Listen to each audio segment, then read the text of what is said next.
Hello guys तुमको मोर जुहार जय मां समलेश्वरी समको रखी तो भल करी। तो फ्रेंड्स आज हम गोटे पहाड़ टे आसी देखुन छुटिया पहाड़ टे। तो एथिरे पांच मने कराई छै देखुन केतेरे पांच अछि आ ऊपर रे काना करसन काना अछि ऊपर रे सब देखा मैं अपन मान देखो ने वीडियो के टिके लास्ट तक। तो देखुन फ्रेंड इरा तो बहुत पूरा स्टेप बाय स्टेप पांच माने चली छी ऊपर चढ़वा ले बहुत सुविधा अछि जेनटा के हमें डुंगरी बोली कहू छु हेले इटा छुटिया पहाड़ टे है छुटिया पहाड़ के तो डुंगरी बोली कहै अछि। तो ऊपर ते काना करू छन देखुन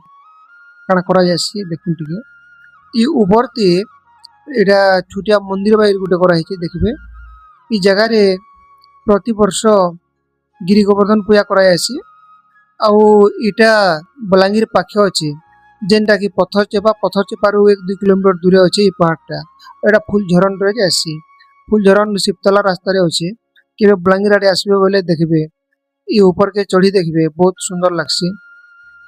देखुन एटा गुटे छुटिया क्वार्टर बाई पूरा हिचे एटा बट क्वार्टर नेसे एटा मंदिर टाइप रो गुटे प्रकार देखा बोला मंदिर टे जेतु पूजा करूछन भीतर पूजा करा हेसी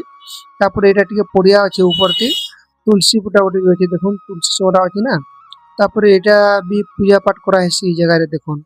एनो पूजा करसन बहुत सुंदर लागुचे आसबार लगी पहाड़ के एबे जदी आसे बोले बुली बुला आसबे नके देखुन एटा सब स्टील रो बड़ा बने भी करा जाईछे स्टील ए करा जाईछे केते पैसा खाली खर्चा हितबा एथिरे गवर्नमेंट देखा करिছে आउ गुटे कथा जे इथिरे ए गछ कुट मान के नष्ट ने करी सब भल दर्शनीय बागी गुटे जगह करा जाईछी जगह रे एतकी तिसे आइरो वीडियो जुहार जदी भल लागला बोले आपण माने लाइक शेयर करबे जुहार फॉलो भी करी देबे।